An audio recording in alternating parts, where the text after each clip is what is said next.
Welcome students to this session on operations research. In this session, we will be discussing about transportation problems. What are transportation problems? The significance of understanding transportation problems for operations research practitioners. How a transportation table is represented in the form of a table. How the transportation table can be read and interpreted.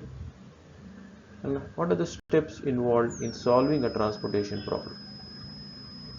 In this session, we will be discussing only about the transportation problems, a general introduction to transportation problems, and the different initial basic feasible solution methods, that is the IBFS, which stands for initial basic feasible solution methods, which are used, the commonly used IBFS methods used to find the initial solution for transportation problems.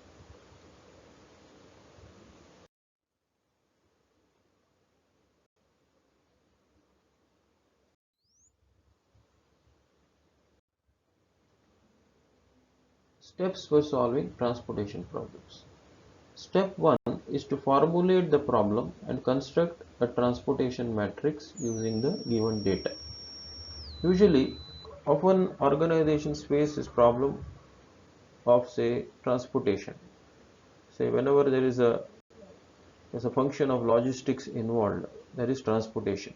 So, the company might have m number of supply points or m number of factories or plants or manufacturing units, sources where the products are manufactured, and these m number of suppliers or the sources need to cater or deliver or transport quantities of the products to various destinations or customers or markets. So usually we denote the supply points as S, S1, S2, S3, so on, depending upon the number of suppliers, supply points, and similarly the destinations or the customers as D1, D2, D3, and so on, depending upon the number of customers or markets or destinations. So the matrix, the transportation matrix, is formed when you list down all the supply points and the destination points with the transportation costs involved from the respective supply points to the respective destinations. So the first step to understand the problem, formulate it in the form of a transportation matrix. Construct the matrix using the given data. The second step, if the demand of the customers and the supply of the suppliers are not balanced, then we introduce a dummy row or a column as the case may be. The first you have to check, once the transportation matrix is constructed and the data is filled in, then the next step is to find out if all the demand and the supply, total supply that is available when you consider all the suppliers and the total demand of all the customers or the markets. If the supply is equal to demand, then we say it's a balanced problem. When the supply is not equal to demand, then we say it's an unbalanced problem. So in that case, we have to introduce a dummy row or a dummy column as the case may be. Wherever there is a shortage, if it's a shortage in the supply or in the demand, you have to see that, and accordingly a dummy row or column should be added. So supply points are usually, suppliers are indicated in rows and demand points are indicated in the columns. Third step is to obtain an IBFS or the initial basic feasible solution. You have to obtain an initial basic feasible solution using, say, there are three commonly identified and commonly utilized IBFS methods. One is the northwest corner rule. We can see here the northwest corner rule or the northwest corner method. Then comes the least cost method, and the third one is Vogel's approximation method, commonly called as VAM method or the Vogel's approximation method. Vogel's approximation method or the VAM method. So here we will obtain now an optimal, or sorry, we will obtain an initial basic feasible solution. We will obtain an initial basic feasible solution using the northwest corner rule, the least cost method, or VAM method or VAM. The initial solution must be feasible, and also the number of positive allocations must be equal to m plus n minus 1, where m is the number of rows and n is the number of columns. The initial solution that you get as a result of application of any one of the methods mentioned here, in northwest corner, least cost, or VAM, should give you an initial solution, and the allocations that you do, the allocations here refer to the transfer, the combination of supply and the destination.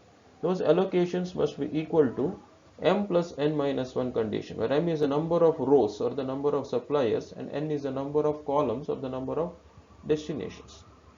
M is the number of suppliers or the number of rows, n is the number of columns or the destinations. So the number of positive allocations must be equal to m plus n minus 1 condition, where m is the number of rows and n is the number of columns. Otherwise, if the number of positive allocations is not equal to m plus n minus 1 condition, then we say it's a degenerate solution. We consider it as a degenerate solution. How to solve a degenerate solution, that we'll discuss in the subsequent sessions. Right now we'll just go through these steps and then apply or take a case or take a problem, a numerical, and solve it, and then all of you will be able to understand these steps better. So after step 3 now, once you have got the solution, the initial basic feasible solution, and you have checked whether the positive allocations are equal to m plus n minus 1 condition or is satisfied or not, and if it is satisfied, you will test this initial solution for optimality using modified distribution method. There's a optimality test called as a modified distribution method. So any transportation problem has to go through two phases. The first phase is the initial basic feasible solution test, which can be done by northwest corner rule, the least cost method, or the VAM. And once that IBFS is applied, that rule is applied, any one of these three is applied, you get the IBFS, initial basic solution, feasible solution. You will then compulsory mandatorily apply, you have to apply the optimality test. Otherwise the result of the IBFS is cannot be concluded, cannot be proved, it is not proved that it is optimal. So you have to apply the optimality test by using modified distribution method. Only then you can say that the solution IBFS or the initial solution that you have got is optimal or not. So step 4 will come after step 3. So the initial basic solution is IBFS method will come first, and the result of that will be tested using the optimality test. We are using modified distribution method to the IBFS solution. Now you may not get an optimal solution always in the first iteration. You may have to make some improvements that we will discuss when we discuss it in the next session. But here we will be just looking at the IBFS solutions in this particular session. So after step 4, when you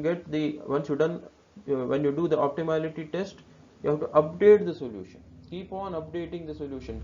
Go on with the iterations until an optimal solution is reached. So these steps are important. Understanding these steps is important before you solve any transportation problem. So these steps will be understood better when we take a problem and solve. So let us go to the problem. Let us see a particular case and apply these IBFS solutions, or methods rather. IBFS methods will apply and see. This is the first problem. Find the IBFS or the initial basic feasible solution for the transportation problem. It is given as minimization by northwest corner rule, least cost method, and VAM. So this is the table given to you. Let us look at this table now and understand how a transportation table looks like. So this is a transportation table and the representation is given here. You can see here this particular problem has 3 rows here, S1, S2 and S3. The S1 is supplier 1, S2 is supplier 2 and S3 is supplier 3. You can also read it as factory 1, factory 2, factory 3, or you can say plant 1, plant 2, plant 3, or distributor 1, distributor 2, distributor 3. Or see, when you take it as a supplier, that's why the word supply is more appropriate here. Now a distributor can also receive as well as a distribution can also send. So always the word supplier. Supplier means one who supplies. Only one meaning. Supplier always supplies from his. So things move out from his place to a particular destination. Source. Supplier. The supply point is a source. It's always better you call it as a supply source or a supplier point. Supply point or a supply source or a source or a plant or a factory. Similarly, D1, D2, D3, D4 here represent the destinations or the customers or the markets. So this is the source. S1, S2, S3 are the three sources respectively, S1, S2, S3, and the four destinations or markets are D1, D2, D3, D4. And all these elements which are written here are the cost elements. So this is a minimization problem. It is very clear that these are cost elements. These are all minimization problem. If it was a maximization problem, and they would have given it, you would have understood that for a maximization problem, you have to consider profits. So here it's a minimization problem. So all these are transportation costs. So what it means is, if supplier 1 transports 1 unit from S1 to customer D1, it will incur him 2 rupees cost. So 1 unit of transportation from S1 to D1, 2 rupees, that is 2 rupees per unit, 2 rupees transportation cost S1 to D1. Similarly, from S1 to D2, if 1 unit has to be transported, 3 rupees per unit. Similarly, for all the cells, S2 to D2, 0, which means no transportation cost. Practically, this could mean that D2 is a sister concern of S2, or they may be in the same premises. In the same premises, transportation cost is not taken into account, or the customer might have agreed to bear the transportation cost. The customer might have agreed. Sometimes in the purchase order, the customer might have agreed to pay the transport or bear the transportation cost. So different interpretations you can do, but mathematically this zero value here refers there is no cost involved. So S2 to D2, no cost. S2 to D3, 1 unit transportation from S2 to D3, 6 rupees per unit, 6 rupees per unit, and so on. Now, what are these conditions? These are all these conditions are the supplies. Call it as S, and all these are the demands. These are the demands. So S1 has a capacity of 6 units. S1 has a capacity of 6 units. So a maximum it can supply 6. It has to supply 6, so it can not more than that. It has an availability of 6 only. Capacity or availability of 6 units. So supplier S1 has an availability of 6 units. Supplier S2 has an availability of 1 unit. Supplier S3 has an availability of 10 units. Similarly here, D1 has an availability of 7, D2 has an availability of 5, D3 has an availability of 3, and D4 has an availability of 2. So yes, a small correction here. Suppliers will have an availability, correct? Suppliers will have an availability. The customers, it's not availability. Customers will have a requirement. So please understand, these are not availabilities, small correction. D1, D2, D3, D4 are customers. So 7, 5, 3, 2 are requirements. These are the requirements or the demand. These are the demand, not the availability. Suppliers' availabilities are shown here, the supplies. And these are the demands or the requirements of D1, D2, D3 and D4. So this is the supply, this is the demand. Supply of the individual suppliers, this is the demand of the or the requirements of the individual customers. So what you have to do now is check whether the problem is balanced or not. So the total supply here is 6 plus 1 7 plus 10 17 units. Total demand is 7 plus 5 12 plus 3 15 plus 2 17. Total supply is equal to total demand. Since total demand and total supply are equal, the given transportation matrix is balanced here. So given transportation matrix is balanced. Now we'll apply the northwest corner rule first. The northwest corner is the method, the first stage or the first phase of solving an LPP is to apply any one of the IBFS method. Let us understand what is the northwest corner rule. Now the northwest corner rule says your first allocation will be to that point which is at the northwest corner. This is north, south, east and west. So your northwest corner will be somewhere here, somewhere here. This will be your northwest corner. Northwest corner will be somewhere here. So in this table, your first allocation will be to that particular cell which is at the northwest corner. So your northwest corner here in this particular table here is this particular unit. This is the northwest corner. S1D1. S1D1 is the northwest corner cell. Your first allocation will be to that particular cell. First allocation will be to that particular cell. So let me say this is the northwest corner here. This is the northwest corner. This is the northwest corner.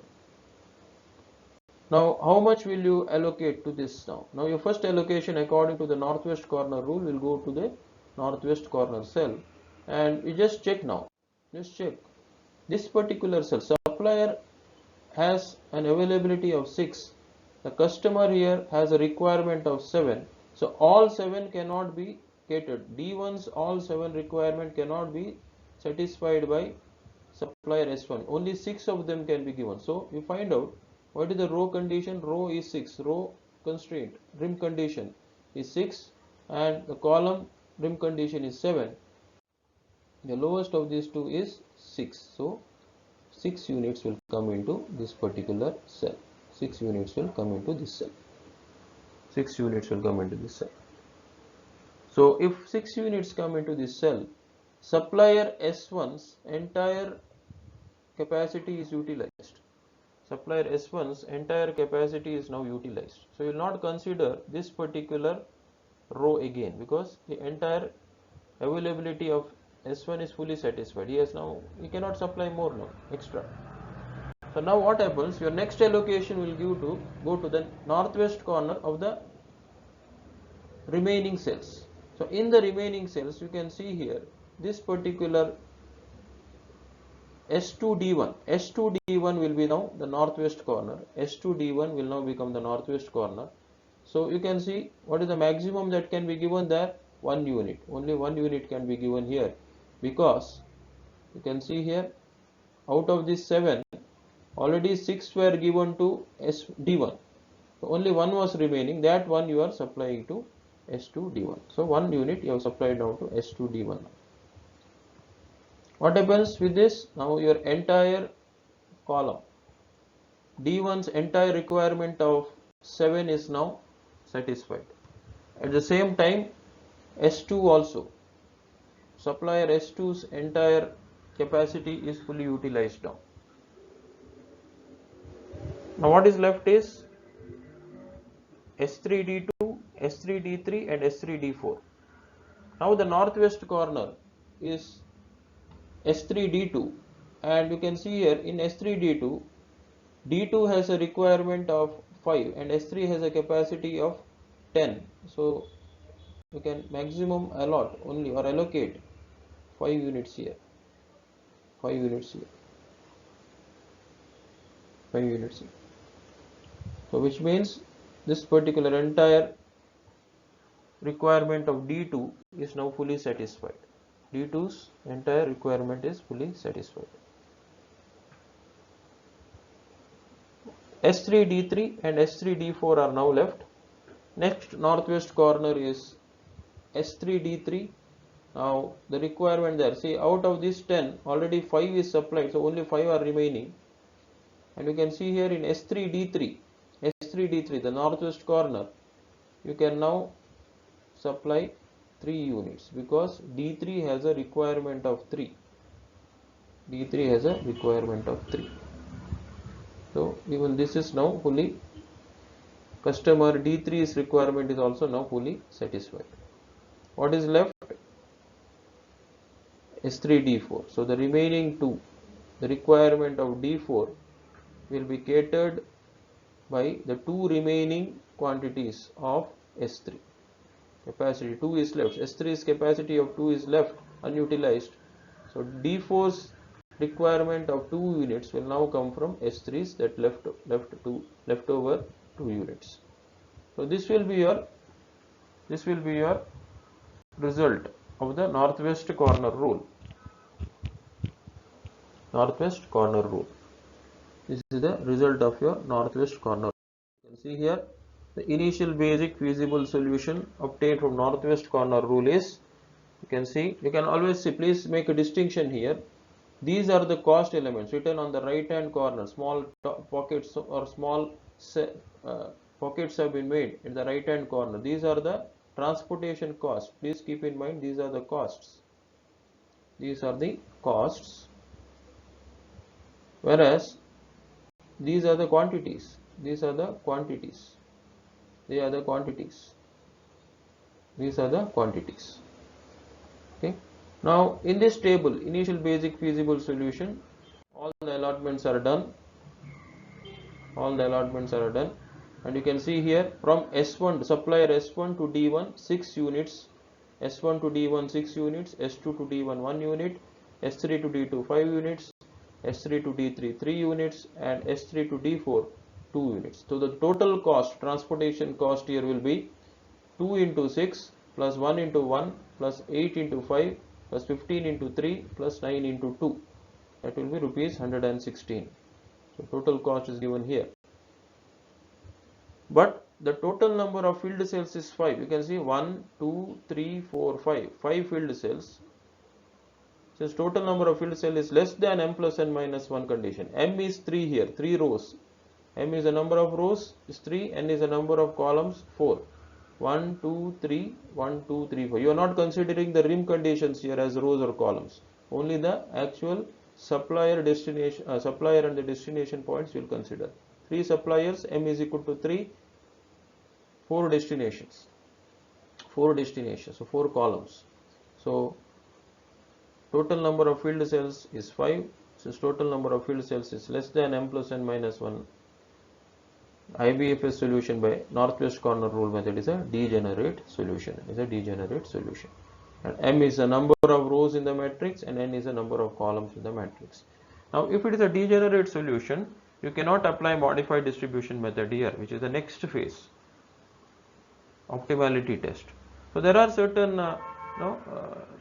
mathematical techniques in which you can now convert this degenerate solution into a non-degenerate solution, but we will not discuss it now.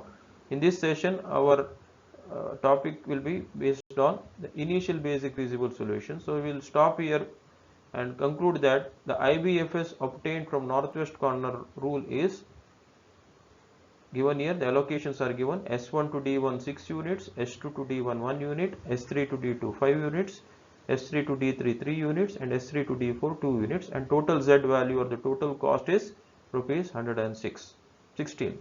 Total cost is 116.